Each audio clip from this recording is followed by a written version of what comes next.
todos que estão aqui conosco acompanhando mais esse webinar pela Associação dos Advogados de São Paulo, a ASP. Vamos hoje falar sobre o marco legal das startups, o empreendedorismo inovador em pauta. E para isso teremos aqui a participação do amigo Bruno Barata, colega de muitas atividades já juntas, né, Bruno? Muito obrigada por estar aqui conosco. Bruno Portela, a Maria Carolina Machado, que está participando direto de Portugal conosco, conectada, e a Lana também, que está aqui conosco, representando a ABDI, né, Lana, para participar na tarde de hoje desse importante debate, para que a gente possa discutir, perpassar não só a lei, mas falar um pouco sobre esse cenário de evolução do ecossistema de startups no Brasil, para que a gente possa falar, sim, sem dúvida, do marco legal das startups. Afinal, estamos todos aqui buscando oportunidades, identificar as oportunidades, né, com esse novo marco, e falar um pouco do cenário de startups em Portugal.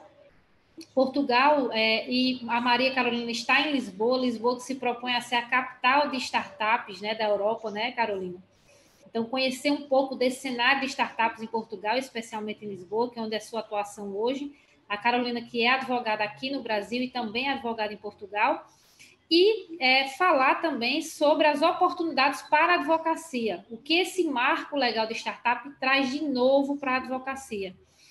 E, para isso, a gente vai começar nosso evento hoje com a Lana. Muito obrigada, Lana, por estar conosco, por poder contar com você nessa tarde de hoje. A Lana, que tem uma grande experiência na área de startups, né? É líder do Programa Nacional de Conexão Startup Indústria, com experiência internacional em projetos de inovação nos Estados Unidos e Europa. Também é analista de produtividade e inovação da ABDI. Para quem não conhece, é a Agência Brasileira de Desenvolvimento Industrial. Lana, muito obrigada por estar aqui hoje conosco, por podermos contar com você, e passo a palavra para que você possa fazer sua primeira fala aqui na tarde de hoje. Muito obrigada, Larissa, e eu dou boa tarde a todos. É responsabilidade aí de abrir esse evento, né? Eu fico muito feliz e honrada de representar a ABDI aqui hoje. A ABDI, como a Larissa falou, ela é a Agência Brasileira de Desenvolvimento Industrial. A ABDI promove o debate entre governo e empresas para qualificar as políticas públicas e ações estratégicas para o aumento da competitividade da economia brasileira frente aos desafios da transformação digital, né? Na verdade, inovação, competitividade e transformação digital são os focos da ABDI atualmente, né? Agradeço aí à Associação dos Advogados de São Paulo pela realização desse evento, de falar de um tema tão relevante para o momento, né? Eu queria aqui trazer um pouco desse contexto sobre a importância da discussão do marco legal, né? O que isso simboliza para o ecossistema hoje, né? Por que é relevante hoje a gente discutir esse tema das startups nesse momento no Brasil, né? O marco legal das startups ele já vem sendo discutido desde 2017, né? Desde quando o fenômeno das startups começou a ter maior visibilidade no Brasil e se tornou agenda de muitos fundos de investimento, de muitas empresas grandes, com uma alternativa de novos negócios, acesso à inovação rápida e até mudança cultural. Para quem acompanha esse cenário de startups, a gente falar de startups há 10 anos atrás não era realidade no Brasil. Falar, então, de direito ou arcabouço legal de startups, então, era uma realidade bem distante, né? Então, assim, desde essa época, o conceito de startup ele vem sendo trabalhado, né? Esse estigma de que startup era uma coisa de aventureiros, isso mudou, né? Em 2017, existiam algumas iniciativas de conexão entre startups e o mercado, tanto iniciativas públicas quanto privadas, né? Na verdade, existia uma iniciativa pública e 5 privadas, né? A gente tinha mapeado que nessa época a gente tinha 6 iniciativas só, e nessa época foi criado o Programa Nacional de Conexão Startup Indústria da BDI, né? Ele partia da premissa que a colaboração entre startups e indústrias podia alavancar a inovação da indústria brasileira, né? Nosso foco é a indústria nacional, e o programa ele apareceu como uma maneira segura e eficaz de gerar inovação e auxiliar o desafio da adoção de novas tecnologias pelas indústrias, e para as startups, uma estratégia para alcançar novos clientes, o desenvolvimento de novos mercados e novos modelos de negócio, né? O programa já tem 2 edições, sempre focado na demanda de inovação da indústria, e quando essa demanda passa a ser, ver a startup como alternativa de solução para essa demanda de inovação, e no scouting de tecnologias desenvolvidas por startups e competências de startups para resolver essas demandas por inovação da indústria, né? Na nossa segunda edição, que a gente está concluindo agora, a gente fez uma parceria com Portugal, então nós temos uma indústria portuguesa no programa e 2 startups portuguesas escolhidas por indústrias brasileiras, então foi uma maneira de testar a metodologia do programa remotamente, né, para o desenvolvimento de POC piloto, realizado com sucesso, né? E a partir daí, então, começa-se a discutir esse elemento startup, né, como um amadurecimento do mercado, uma evolução dessa percepção das iniciativas de inovação aberta, que começam a encaixar o elemento startup, que deixa de ser, como eu falei, essa coisa de empreendedores aventureiros, amadores, né, que não sabiam muito bem o que fazer e como se inserir num contexto corporativo tradicional de governança, né, e começam a empreender, e esses empreendedores passam a ser uma peça-chave de inovação, né, e de negócios robustos, e começam a atrair investimentos e movimentar capital, inclusive capital intelectual, né, principalmente no setor das fintech, né, que se consolida nos últimos anos, né. Então começa-se a discutir o marco legal. As startups não sabiam ao certo quais eram as regras que elas se encaixavam, né? Nem mesmo o conceito de startup a gente tinha definido, né? A gente sabia trabalhar com startup, a gente sabia tratar uma startup no Brasil, mas a gente não sabia como era esse conceito de startup à luz do ordenamento jurídico brasileiro, à luz do ecossistema brasileiro, né? A gente sabia só o valor dessas startups, mas existiam muitas dúvidas, né, sobre se seria um dia regulado esse ecossistema, né, se nós teríamos um ordenamento jurídico forte o suficiente para desenvolver boas startups e atrair investimentos, né. Hoje a gente sabe que a gente é capaz de desenvolver essas startups robustas e atrair investimentos, né. Em 2018, vários estudos foram feitos, muitas iniciativas para as startups foram criadas, ocorreu o aparecimento dos primeiros unicórnios brasileiros, né, e começou uma discussão dentro do Ministério da Ciência, Tecnologia e Inovações, e hoje o que é o Ministério da Economia, para criar um pacote de incentivos para startups, né, o que viria depois a ser o marco legal, né. O interessante é que, em paralelo a essa iniciativa do governo, começou uma discussão dentro do legislativo, né, já em 2019, com a apresentação do projeto de lei 146, né. O governo continuou trabalhando nesse projeto, fez várias consultas públicas, escutando diferentes atores do mercado. Essas discussões giravam em torno de temas como ambiente de negócios, investimentos, compras públicas e relações trabalhistas. E em 2019 aconteceu a convergência dessas duas iniciativas, né? Quando o projeto avançou muito no Congresso, num processo muito rápido de seleção do que seria, quais os temas seriam mais viáveis para essa aprovação acontecer, né? Culminando com a aprovação aí na Câmara em 2020 e no Senado em 2021. 2021 foi uma tramitação bastante rápida, né? Foi um esforço bastante interessante. O que isso representa para as nossas startups, né? Hoje, num ecossistema mapeado pela Associação Brasileira de Startups, com um pouco mais de 13 mil startups.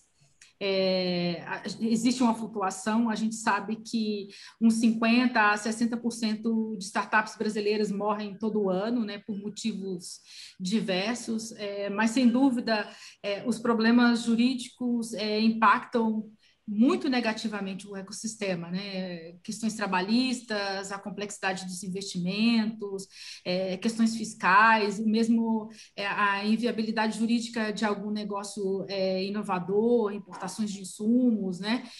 Tudo isso que não está previsto no ordenamento jurídico brasileiro, né? Então, o marco legal ele pode contribuir para um caminho de sucesso dessas startups, né? Porque ele objetiva justamente a criar esse arcabouço de regras, né, para todo o ecossistema, né? Significa aí para o Brasil, para o mundo, o primeiro sinal de uma segurança jurídica aparecendo no nosso país, né? Então, o marco legal ele surge como uma expressão genuína, legítima da existência de um ecossistema de inovação no Brasil, né? Porque ele é a construção de diferentes atores, né? Do governo, do legislativo, de associações, de investidores, do mercado, de grandes empresas, de escritórios de advocacia, pesquisadores, entidades de fomento, parques tecnológicos, universidades, ou seja,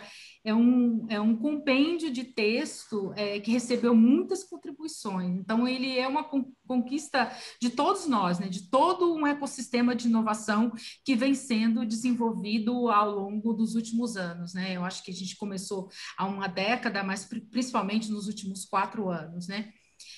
O que acontece daqui para frente é a gente seguir com essa forma orquestrada de atuação, né? Continuar se organizando, né? Porque o marco ele é só um pontapé inicial, né? Ele ainda contém pontos muito controversos, né? Que devem evoluir à medida que o ecossistema vai amadurecendo. Eu não vou entrar nos detalhes, o Bruno vai falar um pouco mais dos detalhes do marco legal na sequência, né? Mas assim, esses pontos ele deve evoluir à medida que o ecossistema vai amadurecendo e a gente vai trabalhando junto todos esses pontos sensíveis, né? O marco legal ele não é um fim em si mesmo, ele é um processo, eu acredito nisso, né? Ele não resolve todos os problemas dos empreendedores, e eu acho que ele nem é o papel dele resolver todos os problemas, né?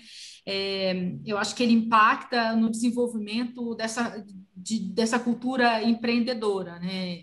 Trazendo à tona as melhores práticas do mercado, colocando a agenda de inovação como prioridade para o governo e para o mercado, né? Então, ele contribui para essa mudança de cultura voltada para a tecnologia e para projetos inovadores, né?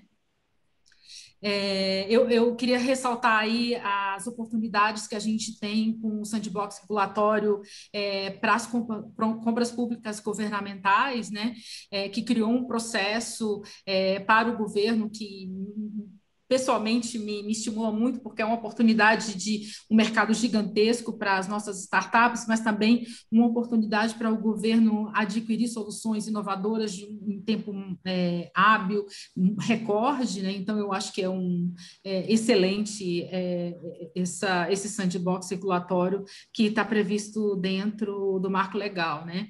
Eu queria finalizar a minha fala agradecendo essa oportunidade, aí estou à disposição para a gente conversar e dizer que o marco regulatório ele contribui para essa mudança de mentalidade, né, para incorporar a inovação no dia a dia das pessoas, né, para atrair mais investimentos e desenvolver o capital de risco no Brasil. Obrigada. Muito obrigada, Lana, pela sua contribuição. Eu gostei muito quando você falou do marco ser a expressão genuína do ecossistema de inovação no Brasil. E, sem dúvida, né, acredito que todo esse movimento que vem por parte não só do governo de perceber isso, né, mas principalmente das próprias startups, das associações que surgiram, né, para que isso realmente se incorpore, culmine com esse marco legal, que é, sem dúvida, oportunidades para não só para as startups, mas principalmente, como você falou muito bem da questão, e alertou da questão do sandbox, para o governo também. É uma oportunidade para instauração nos governos de ambientes regulatórios experimentais.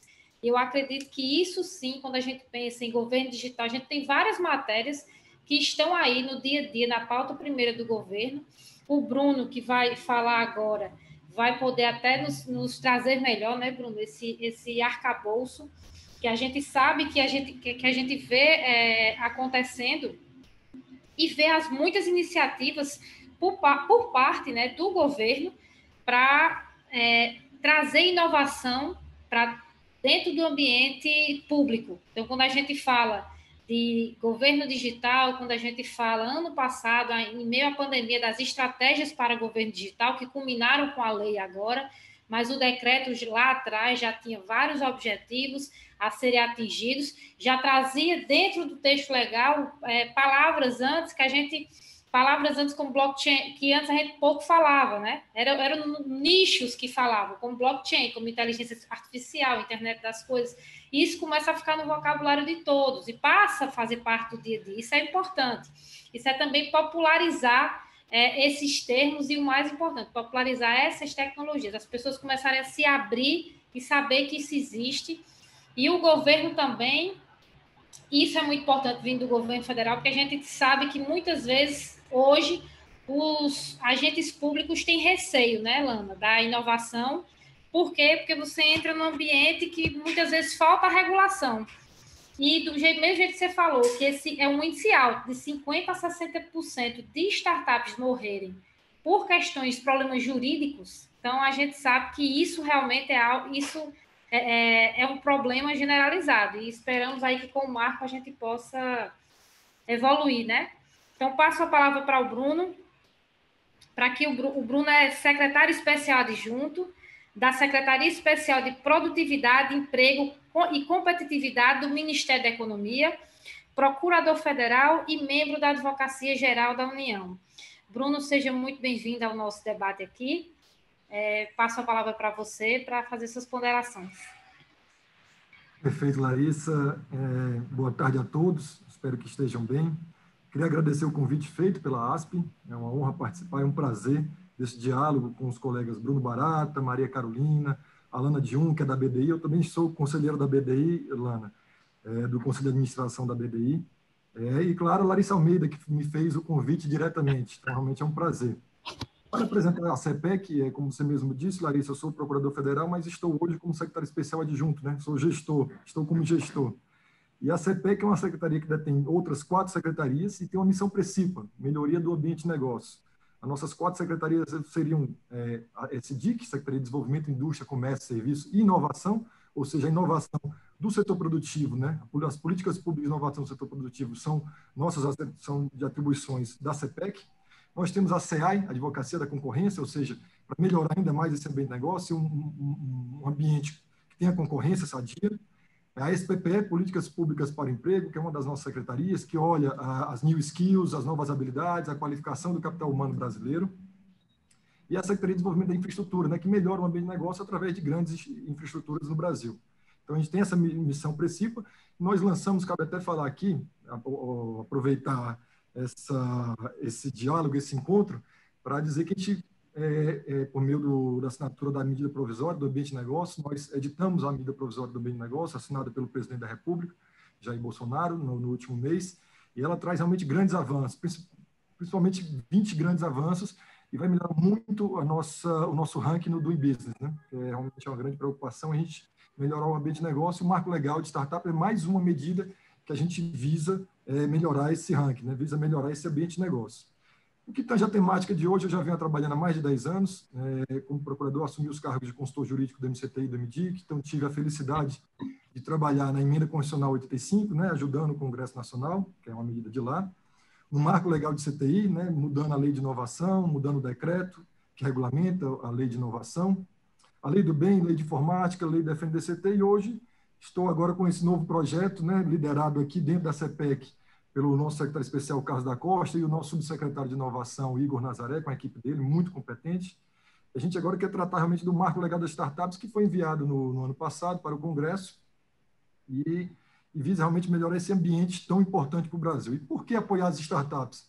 Larissa, Lana, Maria Carolina, Bruno, todos que nos assistem, né? Porque são empresas realmente que têm condições de elevado risco empresarial e tecnológico, né? Elas têm esse risco tecnológico também, na natureza delas. Elas tendem a nascer e operar em bases digitais, né? Contribuem positivamente para o melhor posicionamento do país, na quarta revolução industrial e na própria digitalização da economia. Elas inserem-se diretamente na lógica da economia de colaboração, por meio das plataformas que a gente tanto conhece, Uber, iFood, as brasileiras que eu digo, né? E as digitais, as mídias digitais, né? Desenhando novas conexões de oferta e demanda, muito importante para o país.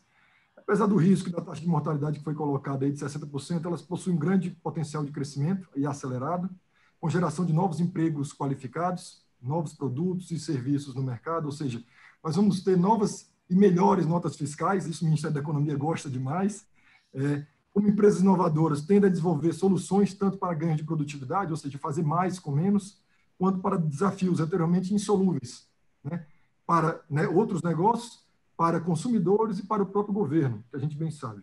Estão muitas vezes bem posicionadas a fornecer soluções eficazes e mais econômicas para problemas públicos, inclusive, a gente vai falar um pouco aqui, mas encontram burocracias quase intransponíveis nos processos tradicionais de contratação. Isso, como procurador federal, conheço bem.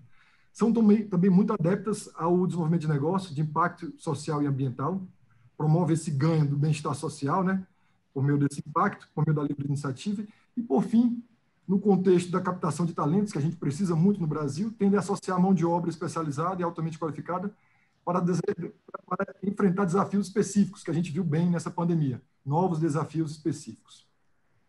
Aí, como parte do nosso encontro, eu sou do governo, eu tenho que apresentar o que foi feito aqui, mas cabe frisar bem o que a Lana falou, foi feito com a ajuda de todos, realmente, com todos os stakeholders, então é uma prestação de contas não do governo, mas da sociedade brasileira, que entendeu que era o momento de regular melhor o marco legal das startups. A gente tem uma apresentação aqui, são 15 slides, eu vou procurar falar em pelo menos de 8 a 10 minutos, não mais do que isso.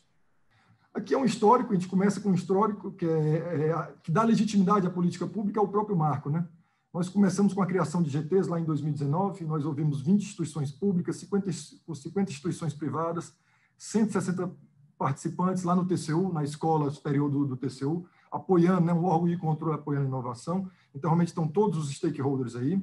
Depois, a gente fez uma proposta inicial de redação, colocamos numa consulta pública muito importante, aberta, durante 32 dias. Então, nós tivemos 711 respondentes, 7 mil comentários, mais de 7 mil comentários, 160 municípios diferentes, de 24 estados e do DF, ou seja, teve uma participação maciça do Brasil, né, como um todo e pela sua federação.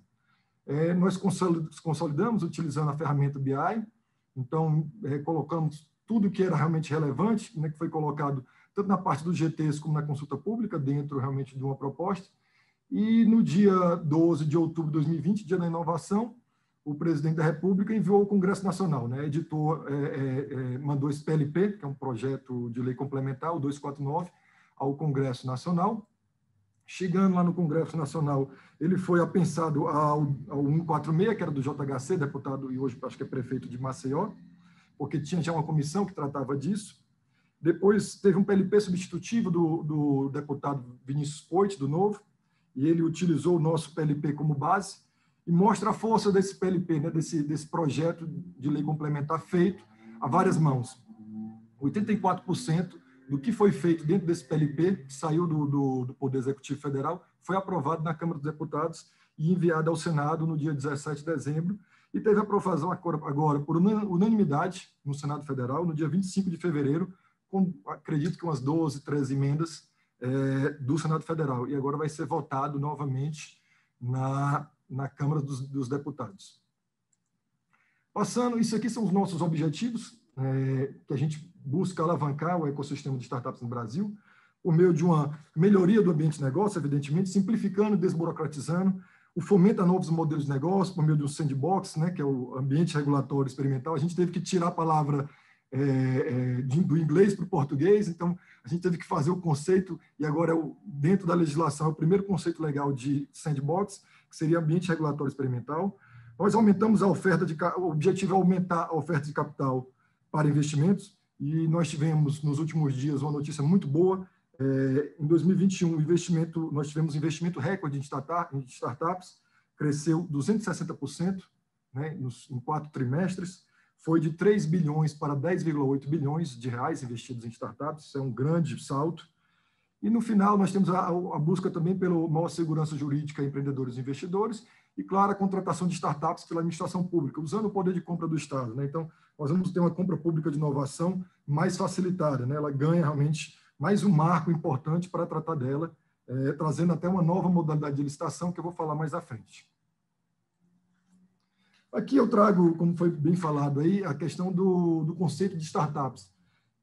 É um ponto sensível do marco, não foi fácil nós colocarmos isso no marco, está lá previsto no artigo 4º, caput. Na consulta pública que fizemos, não foi tão assertiva a indicação da necessidade ou não do conceito, mas nós entendemos ao final que era necessário, e está posto hoje dentro do artigo 4º, caput, o que seria, né, oficialmente, legalmente, uma startup. Aqui, dentro do enquadramento, nós colocamos quais são as condições, os requisitos, faturamento até 16 milhões anuais, o tempo de criação até 10 anos de inscrição no CNPJ, a gente fala da parte também de empresas cindidas, né, de cisão, incorporação e fusão, que vão ter prazos diferentes, uma contagem específica, não é nem prazo diferente, mas uma contagem específica, então está dentro desse prazo também. Tem que ter como requisito a autodeclaração, constar nos atos constitutivos que faz uso de modelo de negócio inovador em sua atividade, lá colocar no estatuto, ou enquadramento no Inova Simples, que é regulado pela Lei Complementar 123. Aqui a gente dividiu o marco legal de startups em 3 grandes eixos, né, estratégicos. Melhoria do ambiente de negócio, a facilitação dos investimentos e a atuação do Estado, né? O maior acesso, na parte de ambiente de negócio, a gente vai ver nos outros slides, é o maior acesso ao mercado de capital, a flexibilização da gestão e redução da burocracia da SA, a segurança jurídica para opções de compras de ações, stock options. Aí eu dou uma parada aqui, um corte, porque está sendo discutido agora na Câmara, então vocês vão ver lá no último slide. Então o Parlamento vai discutir porque teve uma inclusão na Câmara, depois teve a supressão no Senado, então está sendo discutido agora como é que vai ficar. Para fazer o marco legal, né, cabe até dizer, o marco legal de startup, nós tivemos que mudar, né, colocar na proposta a mudança de 4 leis, a 8.212, que é da Seguridade Social, a 6.404, que é das SAs, a 11.196, que trata de tributação, que é de 2005, e, claro, a Lei Complementar 123 de 2006, que é da micro e pequena empresa, por isso que tinha que ser um projeto de lei complementar, explicando para vocês. Já indo para o segundo eixo aqui, a facilitação de investimentos, né, o aumento da oferta de capital, a gente foca muito nisso, para investimentos em startups, fortalecimento da segurança jurídica para todos os atores envolvidos, tanto para os donos de startups, também para os investidores, a expansão da liberdade contratual do investidor anjo, muito importante, e na parte de atuação do Estado, a modernização da relação do setor público com o ecossistema de startups, né? O ambiente regulatório experimental, que foi colocado agora, para testes de inovação, que é o sandbox regulatório, e, claro, o novo procedimento para a administração pública contratar com startups. A gente vai trazer 2 tipos, 2 modalidades de licitações que foram colocadas aí, que não se confundem com a lei de licitações, né, já dizendo. Aqui eu vou falar rapidamente, a gente separou pelos eixos, aqui é o ambiente de negócio, então, na parte de gestão societária e acesso ao mercado de capitais, a gente quer criar condições menos custosas e mais flexíveis para as empresas acessarem, né? Tem uma necessidade de regulamentação da CVM, a gente quer trazer a possibilidade de não obrigatoriedade de distribuição de dividendos para esse tipo de sociedade empresária, de conselho fiscal e colocar a não obrigatoriedade mínimo de 2 diretores, né? Então, trazer também a possibilidade de publicações eletrônicas e substituições de livros físicos por digitais, até porque a gente está numa transformação digital. No quadro aí, à direita inferior, nós temos sempre, vocês vão ver em todos os slides, quais são os impactos esperados, né, pelo governo nessa construção. Menos barreiras para escalar modelos de negócio, redução dos custos para a adoção do formato de FCA e maior flexibilidade para a adequação à realidade das startups. Esse próximo slide a gente só colocou quais são as obrigatoriedades que nós queremos afastar e o que é que ela vai possibilitar, né? O que é que o texto legal está possibilitando também. Então, vai necessitar, claro, de regulamentação por meio de portaria do Ministério da Economia e da CVM, quando for aprovado. Aqui, nesse próximo slide, aí a gente já entra no ambiente de negócio junto com facilitação de investimento. Então, é afastar o risco de contaminação do patrimônio do investidor de boa-fé por dívidas da empresa. Então, muito importante, a gente quer afastar a responsabilização do investidor que não integra o capital social. Sempre foi uma grande reclamação do setor, a gente acredita que está conseguindo agora com essa nova legislação. Claro que tem a ressalva da hipótese de responsabilização em caso de conduta dolosa, ilícita ou de má-fé, é evidente. No quadro direito inferior, a gente tem aí quais são os impactos esperados, né? Então, redução do risco de passivo tributário para investidores, muito importante para alavancar, a melhoria da segurança jurídica para investimentos, né, mantendo uma maior oferta de capital e, claro, a proteção ao investidor que não participa da gerência da startup, não está ali no dia a dia da startup. Passando para o próximo slide, investimento é segurança e redução de barreiras, né? É desburocratizar, simplificar, isso é um mantra aqui dentro da nossa secretaria. Nós somos muito assertivos na redação do marco, nós afirmamos que o capital investido aportado pode não ser tratado como capital social da empresa, vai dar liberdade para o instrumento contratual, então a gente coloca isso. Os impactos esperados para essa medida, o aumento da oferta de capital para investimentos de startups em geral, especialmente as startups early stage, né, que é aquela estágio inicial, aquelas que recebem o primeiro investimento anjo ou realmente acabaram de sair das aceleradoras, né, de startups. O que a gente visa também? Racionalização, simplificação e maior formalização de operações e, claro, uma maior segurança jurídica e transparência para todas as partes envolvidas, né, para as startups e para os investidores. No próximo slide, cabe dizer que trata da compensação de perdas, né? É um tratamento tributário. O que a gente quer fazer disso? Colocar o investimento em startup dentro da regra geral de ativos financeiros. Essa é a inclusão que foi feita no Congresso Nacional.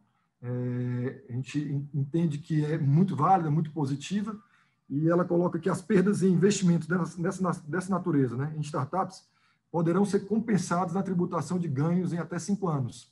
Né, e pode ter remissão da dívida das startups. Esse prazo de 5 anos teve assim, uma certa crítica realmente do setor, a gente entende, mas nós temos limitação aí dentro da Lei de Responsabilidade Fiscal e da LDO. Então, realmente, tem essa questão. Então, é isso, é colocar os investimentos em startups dentro daquela classe de ativos financeiros da mesma forma, né? Com a possibilidade de um tratamento tributário que tenha compensação, mais condizente com o risco, né, que essas empresas possuem. Aqui é uma grande medida também, que é o fomento ao investimento legal em PDI. São investimentos obrigatórios em PDI, né, de políticas públicas na ANP, na ENAEL, como a gente trouxe aqui como exemplo. Na ANP tem 2 bilhões em políticas públicas que podem ser fomentadas na área de inovação e agora podem ser investidos obrigatoriamente em startups. Antes não podia, então agora com essa medida vai poder. Realmente vai aumentar a oferta de capital para as startups, vai dar um maior retorno do investimento, né, o ROI, como a gente coloca aí. Então, coloca já automaticamente ali a possibilidade de 3 bilhões de reais que podem ser investidos por meio de políticas públicas voltadas à inovação. Então, é uma grande medida, vai colocar como mais um investimento obrigatório em PDI, poder investir em startups, por meio dos seus FIPs e fundos patrimoniais.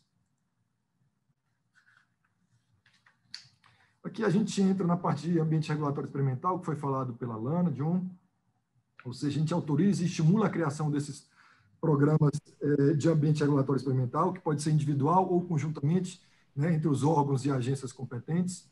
Eles podem, inclusive, né, ter essa possibilidade de afastar a incidência de regulações sobre sua competência para viabilizar, né, essa realização de testes de soluções inovadoras por empresas participantes. Isso dá uma possibilidade muito grande traz até o aumento, o surgimento de soluções inovadoras, incrementais e disruptivas, como a gente coloca aí também como impactos esperados, traz a validação mais eficaz de soluções inovadoras e acesso mais ágil ao mercado, né? Trazer rapidez. Esse mundo de hoje precisa realmente de rapidez e o Estado não pode atrapalhar. Isso aí é outra premissa nossa. O Estado nunca pode atrapalhar. Ele tem que ter essa premissa sempre. Já entrando na parte do eixo da atuação do Estado, né, mais uma medida dentro do eixo de atuação do Estado, nós modernizamos a capacidade da administração de se relacionar com startups e de contratar o desenvolvimento de soluções inovadoras. Aqui são duas soluções realmente que são interessantíssimas, que podem utilizar o poder de compra do Estado hoje, que as pesquisas indicam que 15% do PIB é o poder de compra do Estado hoje, ou seja, o Estado usa para comprar 15% do PIB. Então, é uma força muito grande que pode ser utilizada agora para comprar e fomentar a inovação. E ainda mais por meio dessas modalidades especiais de licitação. Aqui tem que deixar bem claro, essa modalidade de licitação soma-se ao que já existe no Marco Legal de Ciência, Tecnologia e Inovação, que eu tive a felicidade de participar, com também a nova Lei de Licitações. O Marco Legal de Ciência, Tecnologia e Inovação traz um tipo de contrato administrativo, que é o da encomenda tecnológica. A gente até comprou aqui a vacina da Fiocruz por meio da encomenda tecnológica. E soma-se também aos instrumentos que a nova Lei de Licitações trouxe, como o diálogo competitivo, a robustez do concurso para a inovação. Então, realmente, a gente coloca aí dentro do ordenamento jurídico brasileiro mais instrumentos jurídicos para compras públicas de inovação, muito importante. E aqui a gente tem o contrato público para a solução inovadora, que vai até um valor de 1.600.000, mas pode aumentar um pouco. E também prevê e autoriza a remuneração dos participantes na fase de teste. A gente já viu várias políticas públicas, como o PitGov de São Paulo, que não avançou nessas medidas de concursos que tinham antes, que era a única possibilidade de utilizar esses instrumentos, era a parte de concurso da Lei 8.666. E agora a gente vai poder utilizar e remunerar esse instrumento na fase de testes. Mais um instrumento de compra pública de inovação. Então, a gente realmente está bem robusto nessa parte de regulação jurídica, na parte de contratações públicas para inovação. Seria isso, Larissa. Eu agradeço mais uma vez o convite. Tentei falar o mais rápido possível para não atrapalhar o tempo dos outros e não ser cansativo. Muito obrigada, Bruno. Foi maravilhosa a sua exposição. E complementando já o que a Alana participou, né? Da participação frisou. Então, a gente teve essa parte inicial com a Alana, mostrando como é que foi o fomento até a gente culminar com o Marco, e agora a gente pôde ver em mais detalhes o Marco e com uma das pessoas que participou da escrita desse importante projeto de lei. Temos duas perguntas aqui, Bruno, que eu acredito que vocês já casem. Uma delas, inclusive, já passa pela parte de investimentos, que é lá o artigo 9, que ele fala do fomento à pesquisa, ao desenvolvimento e à inovação, e é o Daniel Limeira. Ele está com a dúvida, e acredito que o Daniel confundiu o inciso 2º com o inciso 3º, porque o artigo 9º, ele vem falar das empresas possam usar os investimentos em PDI, né, em pesquisa, desenvolvimento e inovação, elas possam utilizar isso para aportar recursos em startups. Então, por meio de fundos patrimoniais, por meio de fundos de investimento, aí é que está, fundos de investimento autorizados pela CVM, tá? Aí, capital semente, empresas emergentes, empresas com produção econômica intensiva. E o terceiro inciso, ele fala em investimentos em programas, editais e concursos para financiamento, aceleração e escalabilidade de startups. A dúvida do Daniel era sobre esse inciso 3º não precisar de regulamentação da CVM, que não precisa. Essa autorização que fala da CVM aqui, que é a Comissão de Valores Imobiliários, é em relação aos fundos de investimento. Esses fundos de investimento que têm que estar autorizados pela CVM para fazer esse investimento. Né, Bruno? Acredito que... Perfeito, Larissa. É isso mesmo. Perfeito. E em relação também, Bruno, eu queria se você pudesse também falar um pouquinho sobre programas de pós-graduação. Programas de pós-graduação, inclusive profissionais. Se existiu algum tipo de discussão por parte do governo para estimular que as soluções que são pensadas a partir dessas pesquisas elas têm a facilidade para entrar no mercado, para se transformar em startup e começarem a ser comercializadas. Eu tenho minha opinião pessoal e minha experiência também, enquanto inclusive gestora que estou hoje, que já tive a oportunidade de acompanhar, e inclusive estou agora acompanhando um processo de transferência tecnológica aqui na cidade de Campina Grande, de um produto que foi desenvolvido em pesquisa de mestrado e doutorado na Universidade Federal de Campina Grande. Queria saber, Bruno, se esses programas de pós-graduação e esse estímulo para o fruto dessas pesquisas se transformarem em produtos que possam darem origem a startups, se isso chegou a ser conversado entre as equipes de governo, se isso é um foco também. Perfeito. Larissa, posso responder, até porque eu participei também da criação do Marco Legal de Ciência, Tecnologia e Inovação, e essa pergunta é muito mais afeita ao Marco Legal de Ciência, Tecnologia e Inovação do que ao Marco Legal de Startups, que o Marco Legal de Ciência, Tecnologia e Inovação, eles focam em quê? No Estado e na comunidade científica, principalmente, mas, claro, sempre naquele olhar realmente da tríplice hélice, né? Setor público, setor privado e comunidade científica. O Marco Legal olha muito para isso. Já de tecnologia e inovação, já o Marco Legal de Startups, ele olha mais para o setor produtivo, empreendedorismo inovador, sim. Então, são políticas que são convergentes, evidentemente, mas essa pergunta e essa política pública ela foi muito mais olhada e tem muito mais vazão, né, possibilidades na utilização do Marco Legal de Ciência, Tecnologia e Inovação. Mas pode, claro, o Marco Legal fomenta também isso, o Marco Legal de Startups. Inclusive, na própria, professor, até quando a gente está falando do sandbox, né, dos ambientes regulatórios experimentais, as universidades são grandes parceiras para prefeituras e estados poderem tornar essa ideia que a lei traz, que o marco traz, trazer ela para a prática, né? E eu já tive a oportunidade de acompanhar, temos muitos municípios já que estão nesse caminho já do que vai vir a ser a lei quando for sancionada, né, de ter que passar pela Câmara novamente, mas de que estão aí colocando os seus decretos para criar dentro dos municípios sandbox, isso eu acho também espetacular. Já mostra o avanço, né? É uma medida que a gente fomenta muito, a lei é de âmbito nacional, não é uma lei federal, né? É uma lei de âmbito nacional. Então, pode realmente ser replicada, né, de acordo com aquela competência concorrente de legislar pelos estados e pelos municípios. Então, a gente realmente fomenta que seja feito esse trabalho legislativo dos municípios com a sua peculiaridade, né, com a sua vocação tecnológica peculiar, característica. O Raimundo Doria tem uma pergunta para você, Bruno. Ele parabeniza a sua apresentação e ele pede para esclarecer por que na definição do conceito de startup tem o período de CNPJ inferior a 10 anos, limitador para empresas que já estão no mercado há algum tempo. Exato. A gente fala na parte, como eu falei, cisão, fusão e incorporação, né? Então, realmente tem esse limite de 10 anos, mas tem que fazer essa soma aí das empresas que já estavam no mercado, que foram cindidas, incorporadas ou fundidas. Aí tem que ver o caso a caso. E a lei traz essa questão no artigo 4º e nos seus parágrafos. Pode até colocar aí, eu posso até colocar aqui no chat para eles. Nessa parte do inferior a 10 anos. Então pronto. Coloque aqui no chat. E o Magno também até falou sobre iniciativas semelhantes como essa, né? E também falando aqui do como ocorre com a UEPB, que é a sede aqui em Campina Grande, eu estou falando aqui de Campina Grande, e a Universidade Estadual da Paraíba é sediada aqui na nossa cidade, e o mestrado de desenvolvimento regional, o NUTS, que também é um núcleo de pesquisa com o mestrado, professor Bruno, aqui da UEPB, e ele é localizado aqui, aqui em Campina Grande, ele vem fazendo também esse processo de as parcerias com o setor privado para que as pesquisas que estão sendo desenvolvidas, elas cheguem até o mercado.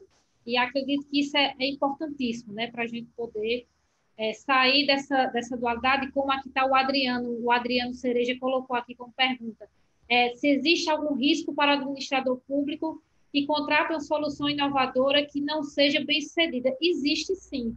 E o setor público, historicamente, sempre foi avesso ao risco. Concorda, professor? Olha, eu tanto concordo que aqui dentro da CEPEC, né, com o secretário Carlos da Costa e o nosso subsecretário de Inovação, nós fizemos o desenho da compra da vacina de Oxford. Tinha um risco absurdo. Nós assinamos o contrato no dia 8 de setembro. Tinha um risco absurdo. E a gente ouve muito sobre o direito administrativo do meio, do apagão das canetas, mas essa solução realmente tem uma segurança jurídica maior pela redação que nós construímos, dá uma segurança jurídica maior para o gestor para ele enfrentar isso. E hoje é uma grande discussão e nós temos, sim, aliados e parceiros dentro dos órgãos de controle. O TCU, por meio dos seus laboratórios de inovação, está fomentando muito isso e cabe não só coragem, evidentemente, para os gestores, mas capacitação desses novos marcos, das possibilidades. Mas a lei está trazendo certas salvaguardas, certas proteções para o gestor avançar nessa compra. E esse receio não é só nosso, não. Tá? A gente tem até uma pesquisa do Reino Unido que fala que 65% ou 70% dos gestores lá também tem esse receio de compra pública de inovação. Isso é normal, mas a gente tem que avançar por meio de uma capacitação, né, qualificada e por meio de coragem. A gente realmente tem que enfrentar, e os nossos marcos vieram para isso. Eles estão postos, a gente foi muito extensivo no próprio decreto da Lei de Inovação, que regulamentava, para dar essa robustez, para dar essa segurança para o gestor. Então, vamos agora já... Esse tema, inclusive, do risco, ele... E falando como gestora pública também, que sou hoje, realmente, né, Bruno, é algo que dá vontade de continuar conversando. Mas vamos falar agora para a gente ter um olhar sobre a experiência em Portugal. Então, chamar aqui nossa advogada e nossa amiga Carolina para estar aqui conosco. Olá a todos, muito obrigada pelo convite, agradeço ao doutor Bruno Barata, muito obrigada pela ASP. Vou falar um pouquinho aqui, pela minha atuação como advogada, de como é hoje o cenário aqui em Portugal, quais são os programas, não é, que Portugal abraça. Acho que é muito importante dizer nesse momento que Portugal está muito, muito inclinada nas startups, tem se destacado cada vez mais, a legislação é muito aberta aqui para esse tipo de empreendedorismo, junto com outros tipos, tá? E vamos falar um pouquinho. Lisboa está se tornando um grande centro de inovação, né? Nunca houve tanta startup, incubadora, programas de aceleração, espaços de coworking, e não é por acaso que Lisboa hoje é a casa da Web Summit, que acontece em alguns anos, não é? Em 2019 aconteceu, em 2022 vai acontecer, e ela hoje é a casa nos próximos 10 anos desse grande evento que ajuda, impulsiona, mostra diversas possibilidades. Em 2019 eu estive no evento sobre como investir em Portugal. Então, hoje eu vou colocar, como a gente não tem tanto tempo, eu coloquei os 2 principais programas do governo português, o que tem aqui para as pessoas empreendedores das startups, o que tem a nível de programa e o que isso gera de benefícios, tá? Hoje há 2 programas, o Startup Visa e o Tech Visa.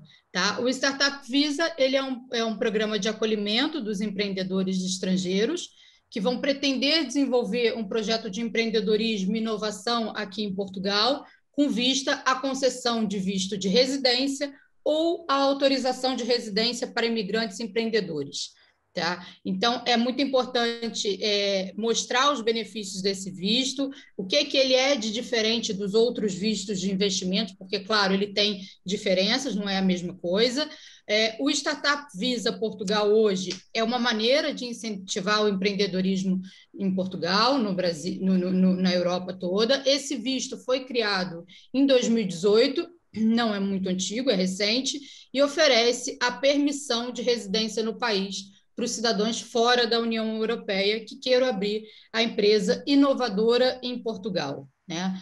O visto Startup em Portugal acontece em 2 momentos, que eu separei para dizer. O primeiro é dedicado à certificação das incubadoras, que vão receber as novas empresas em seus espaços físicos e dar o apoio aos empreendedores para conseguirem entrar no ecossistema das empresas portuguesas.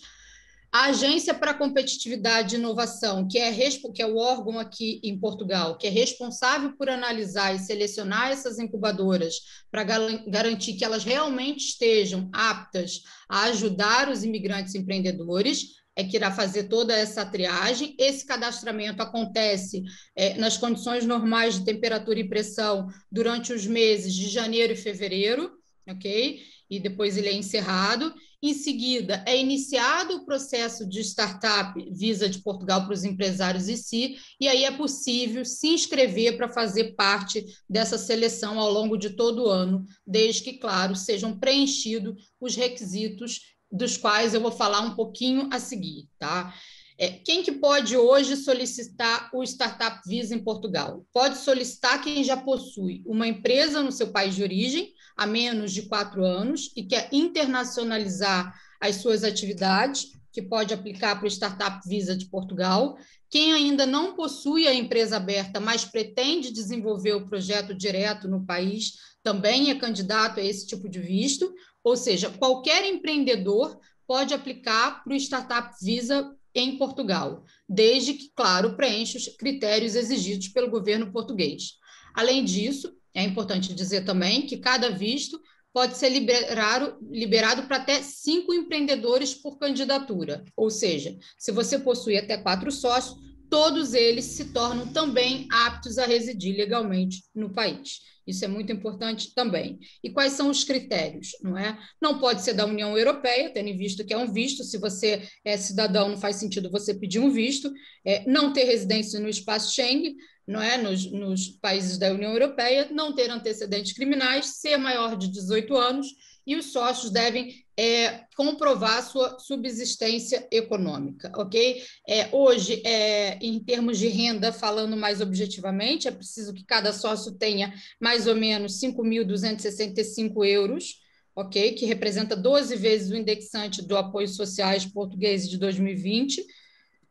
Os projetos focados em tecnologias e conhecimentos são alvos disso, os interesses das incubadoras, os potenciais para criadores de empresas, os potenciais financeiros, as perspectivas de fixação em Portugal e os critérios devem continuar a serem sempre cumpridos. E aí, qual é a parte que é mais rigorosa, não é? E burocrática? É a parte de separar a documentação. A criação da startup em Portugal e o pedido desse visto é uma parte muito burocrática. Então, tem muitos documentos a serem juntados e apresentados. Inclusive, tem os documentos a serem tirados aqui. Por exemplo, eu vou dar um exemplo da ordem prática, que é o NIF. O NIF é o número de identificação fiscal, que equivale ao CPF brasileiro, não é? Para ilustrar um pouco.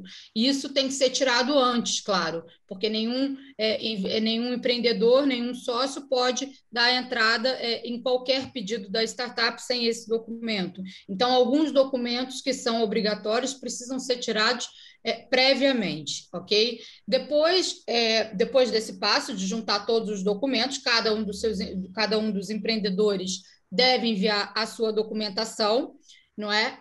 Depois desse estágio de envio da documentação, é possível escolher para quais incubadores os candidatos desejam investir, não é? Eles irão considerar o seu pedido, tendo em vista alguns critérios objetivos que são o caráter inovador do projeto, o potencial de crescimento do projeto, a escalabilidade do negócio e a perspectiva de fixação no país. Tem a lista das incubadoras já certificadas, que estão previamente no site da IAPMEI, ok? Que é uma sigla que significa aqui em Portugal Instituto de Apoio às Pequenas e Médias Empresas e a Inovação, que hoje o nome atual se chama Agência para Competitividade e Inovação. Dentro desse site, que é o órgão principal das startups aqui, que coordena todos os assuntos que têm a ver com a startup em Portugal e os vistos, tem todas as informações para quem deseja investir por essa modalidade aqui em Portugal. Tá? Depois, então, de ser submetido o pedido para a incubadora, você vai aguardar para ter uma resposta positiva ou algum tipo de exigência, depois vai complementar a candidatura e muitas das pessoas que querem esse visto realmente batem na tecla de se é muito burocrático. Sim, é muito burocrático. É bastante documento, é bastante detalhe, porque você está em outro país e é claro que alguns documentos precisam ser tirados aqui, e hoje, mais ou menos, esse visto demora de 30 a 60 dias. não é? Eu separei algumas das vantagens desse tipo de visto, né, em Portugal, que são, porque, pelo menos na minha ótica, né, como advogada que vejo, os incentivos fiscais. O governo português criou um pacote de incentivos que facilitam a vida de quem optou pelo Startup Visa de Portugal, entre eles os vales incubação, as facilidades de financiamento a juros muito baixos, além do alívio de pagamento de impostos. Outro grande vantagem que vejo atuando nessa área aqui em Portugal, quando vejo esse tipo de visto, esse visto dá o direito de poder trazer a família. Não são todos os vistos que são assim, não é? Os sócios que sejam titulares do Startup Visa em Portugal têm o direito de fazer o que aqui a gente se chama de reagrupamento familiar, o nome técnico é esse, para levar os familiares para viverem consigo no país, ok? Ou seja, é uma chance da família migrar junto e não ter que ficar puxando visto individualmente para cada um. Esse tipo de visto abraça a família. E fazer parte de e a terceira vantagem é fazer parte de um ecossistema que, além de estar em um meio dos principais hubs da Europa, a sua empresa estará também, né, em constante troca de negócios com outros países, ou seja, as possibilidades das parcerias na União Europeia e da expansão de fronteiras da startup são enormes, não é? Existem aqui, eu coloquei porque isso é uma dúvida que é muito comum e que vejo muito na prática, que é, Carolina, quais são as diferenças dos vistos, não é? Do startup para os outros vistos de empreendimento, né? De investimento, não é? O visto de empreendedor, que é o D2, do ponto de vista financeiro, o D2 exige mais capital do que o Startup Visa de Portugal. Por quê? Porque no caso do visto de empreendedor é preciso, além dos valores para a subsistência dos sócios, fazer um depósito do capital social, tá? Que no Brasil é o capital de giro da empresa, que é por volta de 5 mil euros por sócio aqui em Portugal. Em compensação, em quesitos burocráticos, o D2 é mais simples. Afinal, apesar de você ter que provar, imagine, você tem que provar que a empresa a ser aberta é interessante para o mercado português, são feitas menos exigências de rentabilidade e potencial de crescimento que no caso das startups. O empreendedor que decidir vir através do visto D2 não tem auxílio das incubadoras para acelerar o seu negócio. Então, isso tem que ficar bem claro, né? E fazê-lo crescer com mais agilidade, ou seja, será necessário, claro, o caminho pelo sucesso das próprias pernas. No startup tem essa questão dos auxílios das incubadoras, que, claro, acelera, né, o seu negócio. O Golden Visa, que é o outro tipo, né, que é a outra oportunidade do imigrante que possui capital de mudar para Portugal, investindo no país dessa forma, é a ideia de que você, dentre uma das ideias do Golden Visa, é a de que você tem lá um bem imóvel, né, na área de preservação urbana, que o valor hoje é 350, e sem ser na área de preservação urbana, o valor do imóvel tem que ser 500 mil euros para cima, e isso ainda está para ser mudado, porque hoje o Golden Visa está um pouco estrangulado, Porto e Lisboa. Então, eles estão querendo, com certeza, que passe, não é, as alterações no regime do Golden Visa, que é para incentivar mais o desenvolvimento dos interiores de Portugal e também da Ilha da Madeira e nos Açores. Então, isso também é importante dizer. Tá? Vale a pena abrir uma startup em Portugal? Sim. Há anos o governo português vem investindo no ecossistema das empresas em Portugal, oferecendo os incentivos fiscais para atrair tanto os empreendedores quanto os talentos, não é? Todo esse esforço rendeu frutos e hoje é um país de hubs para startups e novos negócios inovadores, não é? Então, existe um ambiente muito favorável para isso. E, por último, que eu vou aqui na minha explicação dizer, para que possam saber dessa informação, é que não confundir o que é o visto Startup Visa em Portugal com Tech Visa, tá? O Tech Visa de Portugal ele foi criado para que as empresas inovadoras possam contratar profissionais altamente qualificados na área de tecnologia, na área de tecnologia, que sejam estrangeiros. Isso ocorre em 2 fases, assim como o Startup Visa em Portugal.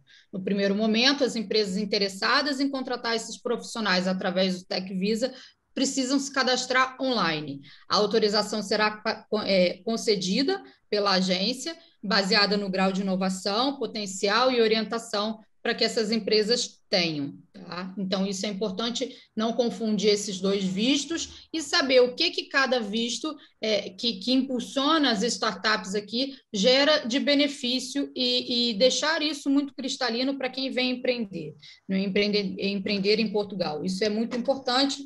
O ambiente aqui é muito favorável, né, a esse tipo de empreendimento, e eu acho que no mundo inteiro cada vez mais. Acho que é muito importante dizer também que esse tipo de visto, toda a tramitação dele de pedido é online, o que é muito importante, não é? Por que é importante? Porque hoje a gente não precisa mais de ter o consulado ou de ter algo no meio, entrevista, tudo é a plataforma online, isso é importante, isso facilita. E, bom, a minha explicação é mesmo essa. Eu termino por aqui agradecendo a atenção de todos. Obrigada. Muito obrigada, Carolina, por passar esse panorama geral de oportunidades, né? E de como Portugal vem, a partir desses marcos legais, buscando estimular e atrair cada vez mais startups, principalmente para Lisboa, né, Carolina? E se você pudesse falar um pouquinho da sua experiência como advogada também aí, se você, como você enxerga o potencial aí, principalmente de atuação com essas startups, seria interessante para os nossos colegas advogados que estão nos assistindo. O panorama aqui como eu disse, é muito favorável. Por quê? Porque você está na União Europeia, querendo ou não só as startups portuguesas, mas você está com a possibilidade do encontro de tantas outras startups de toda a União Europeia, não é? Então, a possibilidade de você aumentar o seu negócio, de você fazer ótimas parcerias é muito grande. Lisboa está num crescente muito, muito grande e aproveitar que a legislação também está favorável para esse tipo de negócio, não é? Além do que, como advogado, eu atuo muito na área de cidadania, que como eu digo, a cidadania ela pode ser adquirida de 2 formas, não é? Ela pode ser adquirida pelo sangue, não é? Ou pela a residência. A residência também é uma forma de se conseguir a cidadania, porque com 5 anos de residência aqui você consegue a sua cidadania. Então, acho que é muito importante dizer isso, que a cidadania gera, a residência gera a cidadania e esse tipo de visto gera a cidadania, não é? Da minha experiência aqui de criação de empresa, de startup, é que as pessoas têm muito sucesso nos seus negócios, porque estão num ecossistema também que possibilita isso, que tem muita troca com outros países, tem muito o que você vê fora da sua caixinha, não é? Então, assim, às vezes você nem imagina, porque tem lá Espanha, tem França, tem Alemanha, você abre o seu leque, querendo ou não, você olha outras coisas de outras formas. Então, eu acho que é um ambiente muito propício a quem realmente tem esse espírito de empreendedor. Muito obrigada, viu, Carolina, pela sua participação. Nada. E eu quero chamar agora para a nossa mesa virtual de debates o querido Bruno Barata, que é fundador da Banca Global BCDM Advogados, um dos fundadores do Instituto New Law, membro da Bar Association, representante do Conselho Federal no BRICS, também é professor da Legal Technology Innovation Institute de Londres, professor da Câmara de Comércio Internacional da China e especialista em liderança também. Bruno, pode-se chegar aqui à nossa discussão para que a gente possa começar, diante de todos os pontos que já foram passados aqui, a gente possa agora se voltar para as oportunidades para a advocacia. Boa noite a todos que nos assistem. Obrigado, Larissa, pelo convite. Obrigado também aos outros panelistas, Bruno, Lana e Carolina. É muito bacana a gente poder participar de um evento como esse. Eu parabenizo também a ASP pela iniciativa. A ASP é uma super parceira de diversos eventos, não só os que ela organiza, os que eu também organizo. Enfim, a ASP está realmente sempre de parabéns. E eu vou falar um pouco do resumo de tudo que foi dito. É também uma responsabilidade em encerrar o evento, então a gente tem que manter no mesmo nível. Vamos ver se a gente consegue tocar assim até o final, então porque o sarrafo realmente está muito alto hoje. E falar um pouquinho primeiro das 3 apresentações que me antecederam, começando pela Carolina. Ela falou muito dessa oportunidade que Portugal realmente se apresenta, sobretudo para os brasileiros, por conta da facilidade do idioma, né? Isso é bastante óbvio, mas é importante a gente perceber isso. Portugal se torna realmente um ecossistema muito propício para uma mudança realmente dos investidores ou dos empreendedores ou empresários, eu vou depois falar sobre a diferença, brasileiros, para realmente residir em Portugal e explorar o seu business lá. É o que não impede que ele possa também oferecer o serviço no Brasil, né? A tecnologia nos ajuda muito realmente a morar em qualquer lugar do mundo e prestar serviço em qualquer lugar do mundo, a depender do nosso núcleo, né, de negócio. Então, isso é muito bacana. A própria advocacia hoje já permite isso em algumas oportunidades. Então, assim, dá para morar em um país e prestar serviço em outro, né? Sobretudo em relação aqui ao Brasil. E a gente vê muito a Europa, né, com esse ecossistema amigável, né, friendly, que você vê a Estônia, por exemplo, né, desde 2014 com aquela cidadania digital. Então, você pode ser um cidadão da Estônia, ainda que você não resida na Estônia, né, tem lá, né, como existe em Portugal, né, o cartão do cidadão, que seria ali um CPF e / identidade. E a Estônia também você pode fazer isso. Então, quer dizer, Portugal, logicamente, pelo idioma é muito mais fácil para a gente, né? Até também pela cultura, que é muito mais próxima, né? Praticamente a mesma, né? Que a gente tem no Brasil. Então, é muito bacana essa oportunidade de ouvir a Carolina. O Bruno falou um ponto muito bacana, além de fazer um apanhado sobre todo o projeto 146, né? Enfim, estabeleceu o marco legal das startups, mas ele falou um ponto no início muito interessante, que tem muito a ver com a minha prática, por isso que eu ressalto, com relação a responsabilidade socioambiental das startups, né? Então, realmente, as startups estão cada vez mais preocupadas com essa responsabilidade socioambiental, e isso pega muito, para quem nos ouve, é muito importante, não sei se todos já ouviram aquela sigla ESG, que é um acrônimo para as palavras em inglês, para as palavras ambiental, social e governança, Environment, Social and Governance, que tem muito a ver com a Agenda 2030 das Nações Unidas. Então, muito importante também que as corporações agora se atentem para esses critérios de sustentabilidade. Então, esse vai ser um tema cada vez mais importante nas atividades das corporações, e a advocacia também participa muito disso, sobretudo por conta do próprio Pacto Global da ONU, que eu também tenho a honra de fazer parte, e que os escritórios podem se filiar também. Então, até faço não digo nenhum convite, mas uma convocação, um chamado para a advocacia, porque é muito importante que a gente interaja cada vez mais com essas práticas de desenvolvimento sustentável, não, com os objetivos de desenvolvimento sustentável da ONU. É muito importante também que a gente também se atente para isso e até oriente o nosso cliente. Até uma nova prática da advocacia que pode surgir com essa oportunidade, né? Uma nova área de prática que a gente poder oferecer para os clientes também, que é essa consultoria envolvendo sustentabilidade. E o que a Lana falou, e aí eu já pego o gancho, né? Porque eu comecei da Carolina para terminar com a Lana. A Lana falou uma coisa muito interessante que eu até me identifiquei bastante. Ela falando que era muito difícil a gente ouvir falar de startups há 10 anos. E, de fato, era. E eu lembro que, na minha época da faculdade, isso tem bem mais que 10 anos, não existia isso. Não existia legal tech, não existia serviços de tecnologia para escritórios. Tinha lá um ou outro software que você colocava o andamento que você via no fórum. Já peguei alguns desses sistemas muito arcaicos ainda, mas eu já cheguei a pegar isso. Mas ainda tirava os andamentos todos no próprio tribunal, tinha os totens, impressoras matriciais, por aí vai. Mas eu já conseguia ir ao escritório e atualizar o andamento do processo. Então, mas não se falava, de fato, em legal tech, e muito menos se falava na possibilidade do advogado se tornar empreendedor. Então, esse é um ponto que mudou muito. Então, o pessoal hoje, que está terminando a graduação em Direito, quem tem ali um pouco antes dos 30, já tem um mindset completamente diferente do meu, por exemplo. Então, realmente é muito bacana essa oportunidade de você, quando termina a graduação, ou até durante a graduação, você pode pensar em 3 vias, né? Na minha época, a gente pensava, ou eu vou ser advogado de escritório, ou eu vou ser advogado de departamento jurídico, ou eu vou prestar concurso público. Só tinha essas 3 frentes, né?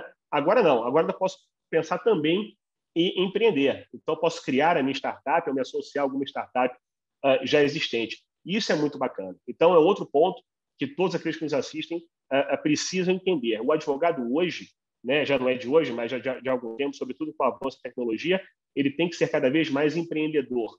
Então, trazer técnicas corporativas para a sua prática profissional. Por que isso? A gente fala muito em startup, empreendedorismo, mas a gente esquece que o próprio escritório é um empreendimento. Por mais que não seja uma empresa, não é uma sociedade anônima, não é uma limitada, mas você tem que dar as características corporativas para o seu escritório. É muito importante você ter essa visão de empresário, e aí eu digo a diferença entre empresário e empreendedor, que empreendedor você pode empreender na advocacia, mas até a cabeça de um empresário. Então, tem algumas inspirações no mundo corporativo para trazer para o seu dia a dia. Então, assim, é muito importante que você faça isso no seu escritório. E, pegando mais um gancho no que a Lana disse, realmente eu fui acabar empreendendo ou me tornando empresário muito tempo depois da faculdade por conta dessa falta de oportunidade naquela época. Então, hoje, por exemplo, como a Larissa falou, eu sou sócio de uma EdTech, né, de uma startup de educação, e também de outras 2 startups de compliance e proteção de dados, além da advocacia. Então, trabalho em 4 frentes hoje, além das atividades não remuneradas associativas, na própria OAB e por aí vai. Eu acho que é isso que é interessante para a gente debater, que é essa multidisciplinariedade que o profissional do direito tem que ter hoje, né? Não basta a gente focar numa direção só. Eu acho que a gente tem que realmente trabalhar em várias frentes ao mesmo tempo, aquela velha máxima de não colocar todos os ovos na mesma cesta. É muito importante que a gente realmente faça várias atividades simultâneas, remuneradas ou não, porque às vezes da atividade não remunerada vem uma remuneração por alguma indicação, por algum projeto que você passa a desenvolver. Então, sempre tenham isso bastante em mente. Quem está aqui na ASP, eu tenho certeza que já tem uma mente bastante inovadora, porque a ASP tem esse mindset realmente, então vocês não estão aqui à toa.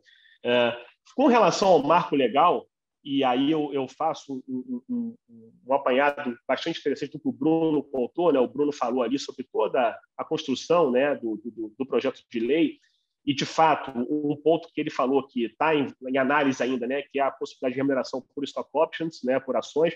Isso eu acho fantástico, eu espero muito que isso realmente vá à frente e seja aprovado, né, muito embora tenha sido retirado no Senado, mas isso é feito nos Estados Unidos assim, demais. A empresa de tecnologia das mais variadas fazem esse tipo de remuneração, não só com os próprios colaboradores, mas também com advogados externos, né? Então, assim, é muito interessante, até a advocacia já recebe nos Estados Unidos por stock options. Então, há essa possibilidade de remuneração. E aí eu falo uma coisa em startups, e a gente pensa sempre em empresas que estão, mas é uma empresa que está começando e tal. Lembrem sempre das empresas, até brasileiras, eu vou citar alguns casos aqui, que já startups hoje são chamados unicórnios. Não sei se todos estão familiarizados, né? Startando mais de 15 startups hoje que se tornaram unicórnios. Destaco algumas que vocês vão saber de cara, que é o Quinto Andar, a Gympass. Nós temos também o próprio Nubank, que talvez seja o maior case, né, de unicórnio. Uma fintech que se tornou unicórnio, salvo engano, no ano passado ou há 2 anos. Então, assim, muito interessante que a gente também tem esse pensamento. O próprio Elon Musk, CEO da Tesla, ele fala que a Tesla é um conjunto de várias startups.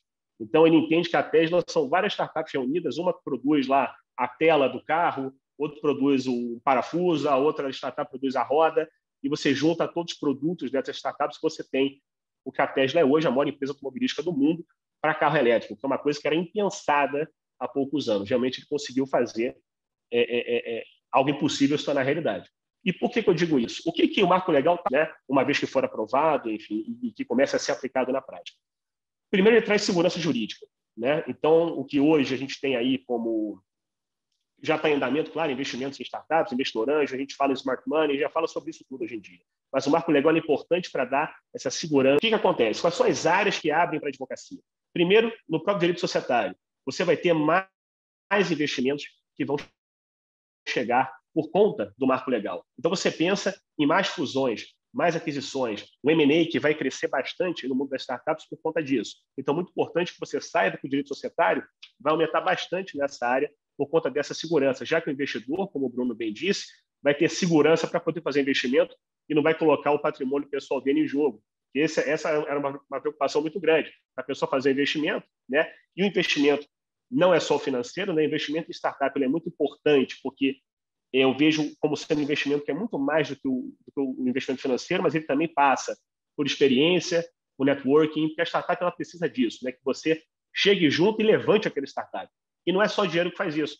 Você vai investir em marketing com dinheiro, você vai investir em equipe, vai investir em estrutura física, bacana. Mas não é só isso que vai levantar uma startup para se tornar um unicórnio no futuro. Você depende de outras variáveis tão importantes quanto o dinheiro em si.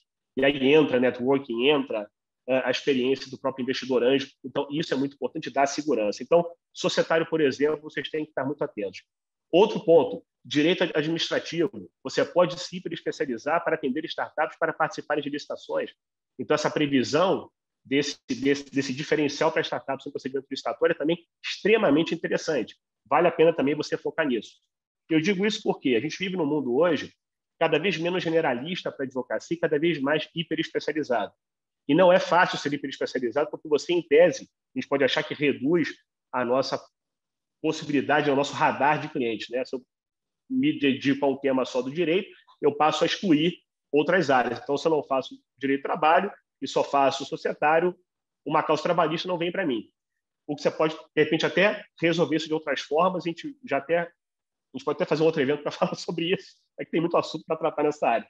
Mas, então, societário, administrativo, o próprio direito regulatório, né, com o sandbox, como disse a Larissa, como disse a Lana, como disse o Bruno, uma possibilidade interessantíssima de você colocar uma trava na regulação para permitir que as startups elas atuem e você vai ali medindo se está funcionando bem ou não no âmbito da regulação aquela determinada atividade da startup. Então, é muito interessante você travar o processo regulatório para poder fazer teste, né, sem que essa startup seja punida. Então, entra também aí o advogado da área regulatória para auxiliar as startups.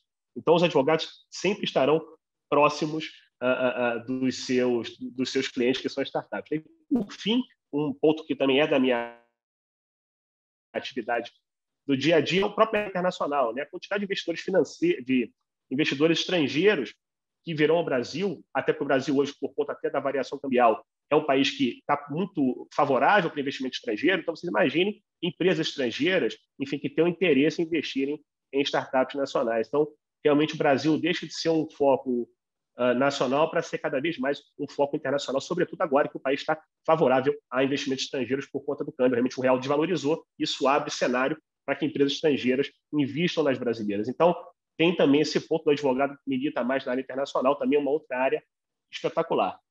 Era mais ou menos isso que eu queria falar, Larissa. Também não vou tomar muito tempo, você que está com o horário já adiantado. Agradecer o convite, a participação, e eu estou super à disposição no LinkedIn, Instagram, quem quiser bater um papo, é só me chamar lá. Muito obrigado. Gente, e o Bruno não fala isso por educação, não, é real, viu? O Bruno adora esse diálogo, essa troca de experiências. Inclusive, foi assim que a gente se conheceu, não foi, Bruno? Enfim, Verdade. desde então não paramos mais de fazer projetos juntos. E assim, já se aproximando, né? Menos de 7 minutinhos para a gente acabar aqui nosso encontro. Eu queria passar a palavra para vocês, para saber se os palestrantes queriam dar uma palavra final, se despedir do pessoal, Lana, Bruno, Carolina. O Bruno se despediu agora também. Para Lana, poderia fazer suas considerações finais? Não, eu queria agradecer, foi excelente aí conhecer todo mundo, ouvir todo mundo, assim, foi muito profícuo, assim, ouvir todos esses diferentes lados, né, os dois Brunos, a Carolina, falando do ecossistema de Portugal, assim, foi excelente o debate, e coloco de novo à disposição aí a BDI, se vocês quiserem compartilhar meu e-mail, também nas redes sociais, estou à disposição, quiser conversar com a BDI, estamos aí. Obrigada. Muito obrigada, Lana. Bruno?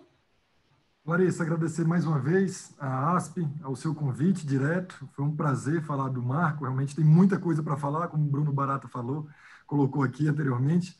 É muito difícil falar em 15 minutos de todos os avanços que nós queremos com o Marco Legal. Realmente são grandes e bons avanços. O projeto não está excelente, perfeito, mas realmente ele tem grandes pontos ali, grandes avanços que a gente entende que vai sim melhorar o ambiente de negócio das startups. Então, agradecer mais uma vez e me colocar sempre à disposição como servidor, como professor, para o que for necessário. Tá bom? Muito obrigado e tenha uma boa noite. Obrigada, Bruno. Carolina? Agradecer, muito obrigada. Não tenho nada mais a colocar. Agradecer a todos, a explicação de todos, a ter aprendido também algumas coisas novas e agradecer. Muito obrigada. Bruno? Bom, só repetindo o agradecimento mesmo, parabéns pelo evento, pela iniciativa, e é isso aí. Vamos cada vez mais nos tornarmos empreendedores e inovadores, aí que é o que a advocacia precisa muito disso. Precisa sim, e é necessário esse olhar para se reinventar, sem dúvida. E agradeço imensamente, plateia qualificadíssima e super participativa. Foram muitas perguntas, né, que o pessoal mandou aqui. O Magno mandou, inclusive, mais uma aqui sobre uma última pergunta sobre a suspensão do censo 2021. E queria saber a opinião de vocês sobre a oportunidade de aplicação de inquéritos online para uma futura redução de custos e otimização na gestão pública. Eu vejo isso, eu entendo perfeitamente a suspensão do censo, acredito que o Bruno possa ter mais informações aí por estar no governo federal, a Lana também, mas até pela questão da pandemia, enquanto não se regularizar a questão da vacinação, né, é um risco não só para quem está trabalhando, mas também para quem vai receber as pessoas, né?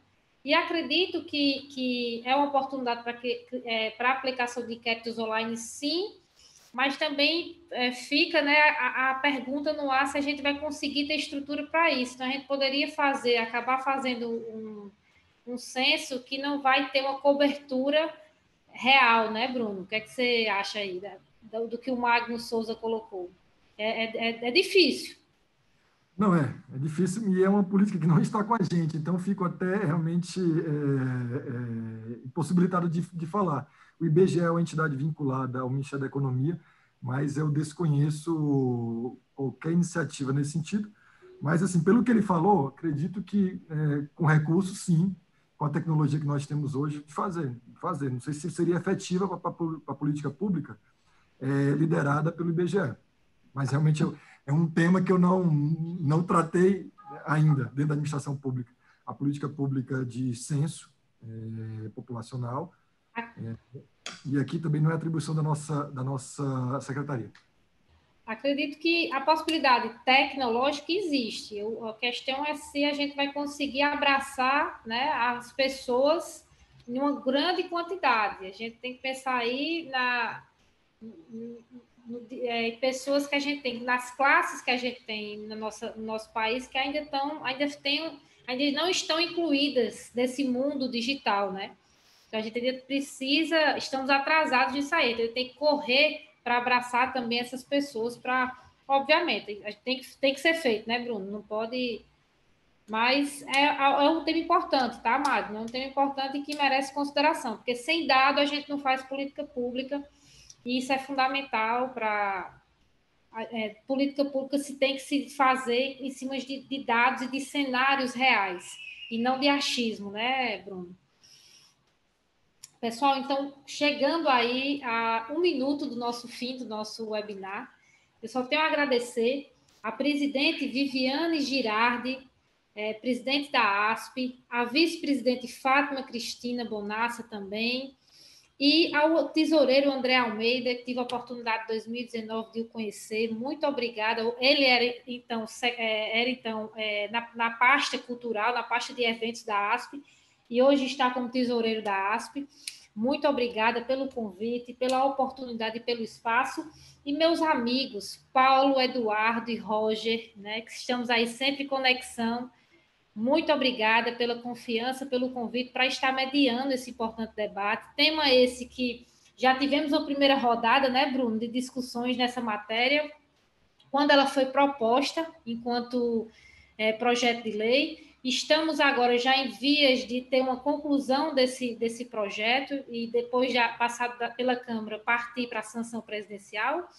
E esperamos aí que, sem dúvida, esse debate merece muitos e muitos webinários, com vários olhares, porque a gente está falando de uma norma que está mirando no futuro do país.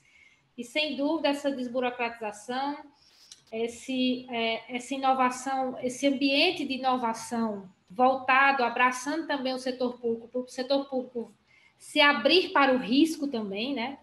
logicamente, não há o risco empresarial, mas se abrir para o risco, porque o setor público é bastante fechado a qualquer situação que não tenha 100% de certeza. Mas a gente vê hoje tribunais de contas, como o Tribunal de Contas da União, que já emite, inclusive, não só acórdãos, mas documentos mostrando o potencial de tecnologias disruptivas, como blockchain, para serem utilizadas pela gestão pública.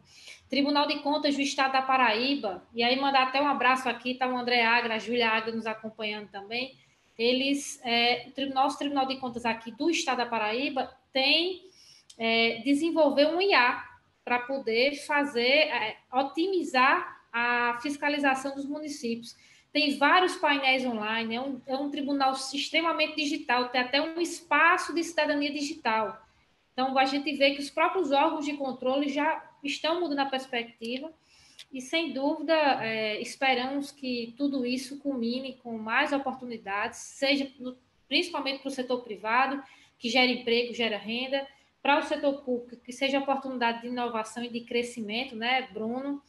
Os Brunos, né, que estão aqui conosco, e a Elana também, Carolina, e eu só tenho a agradecer a vocês. Carolina, por estar participando conosco aí diretamente de Lisboa, o Bruno, a Alana e o Bruno, que estão aqui conosco até agora, finalizando o nosso evento. Muito obrigada, muito obrigada a todos vocês que estiveram conosco, e até muito breve, pessoal. Esperamos aí. Temos muito debates por vir, e até breve. Um forte abraço a todos da ASP. Tchau, tchau.